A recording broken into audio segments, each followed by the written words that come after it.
teoría de las fuentes del derecho tiene un origen muy práctico, basado en una metáfora llena de conocimiento y sabiduría práctica, pero hay que entenderla viendo una fuente romana auténtica.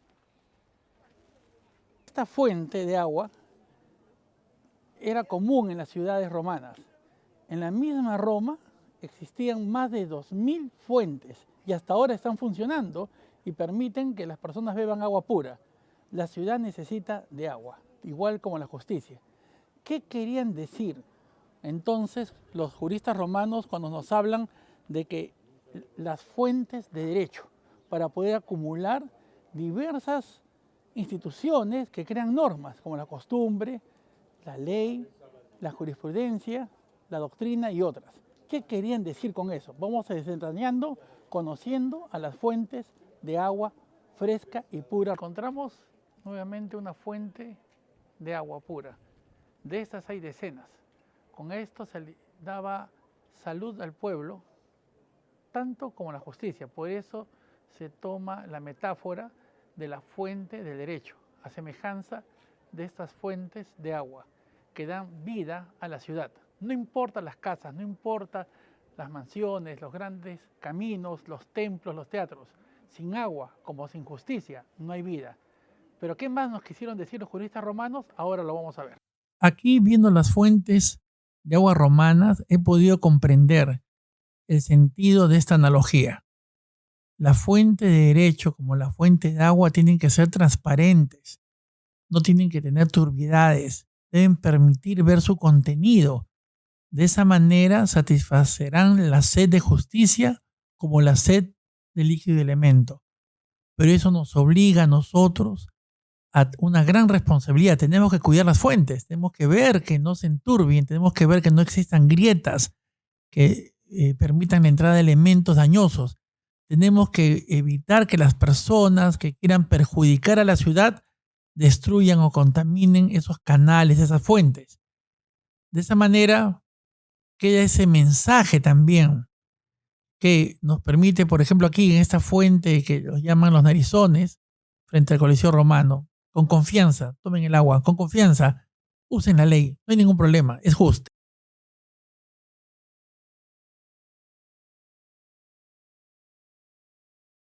Esa fuente hermosa, es una calle de Roma del siglo VII después de Cristo. Nos hace recordar que también las leyes estaban en las calles, eran colocadas. Las calles en Roma y en las ciudades romanas era muy importante.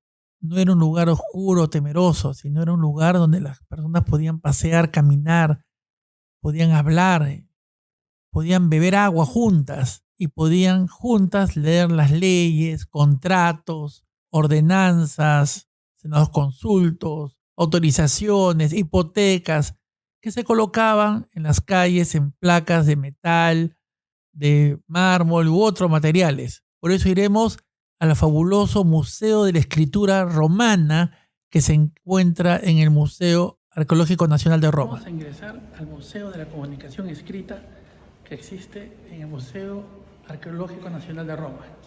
En este museo, que se encuentra dentro de las termas de Diocleciano, se muestra el origen de la escritura en Roma, el cual no solo fue en papiros, sino en una serie de materiales, desde metales, mármol, arcillas, para hacer cartas, para hacer peticiones, para hacer recordatorios, que tienen todos los tamaños increíbles, hechas para que inclusive puedan llegar a manos de la persona a la que se destina o aparezcan en zonas públicas para recordar las potestades, los sentimientos, las peticiones, los ruegos, las autorizaciones. Hay leyes, hay contratos administrativos que se ponían en las calles públicas, reconocimientos, peticiones, para que cuando el rey pasara supiera que ahí lo querían o estaban haciendo una petición, agradecimientos, solicitudes administrativas. Es realmente un museo rico de información sobre la escritura, por amor, por autoridad, por peticiones, para no olvidar los contratos, todo está aquí. Los romanos amaban la escritura. Entonces, en el Museo de la Redacción Escrita Romana, vamos a encontrar los artefactos que fueron utilizados, tanto metal, madera, mármol, arcilla, para poder transmitir sus pensamientos, sus sentimientos, sus órdenes. Es fabuloso. Podían utilizarlo para las leyes, las cartas, los pedidos, para que llegue a las manos de las autoridades o de la persona amada o del amigo o del comerciante, pero también para colocarlos en las paredes públicas, para que sepan cuánto ama la ley, el contrato, las restricciones de las propiedades, las instrucciones para vivir en una comunidad. Todo era visible, se podía conocer, era fabuloso. O sea, se garantizaba la publicidad de las normas y los contratos y de la propiedad. Aquí, por ejemplo, podemos ver esta pieza donde existe una ordenanza donde se le permite a una persona utilizar un pedazo de tierra para poder hacer mausoleos. Y lo colocaba y tenía ahí su autorización puesta. De esa manera las personas podían saber las restricciones de las propiedades que cada persona tenía y las autorizaciones para el funcionamiento que había. Esta placa es fabulosa. Esto pertenece a un pueblo donde está el nombre de cada uno de los propietarios de cada lote con las hipotecas, los préstamos que se les ha dado para que puedan sembrar y el interés que tienen que pagar. De esa manera que si alguien compraba tenía que pagarlo.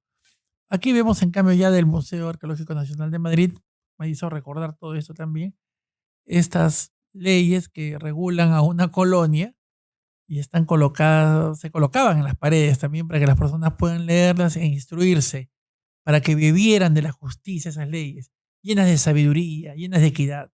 De esa manera las personas podían instruirse perfectamente y aprender de las leyes, de los consultos, de las jurisprudencias, de todo aquello que era necesario que estuviera.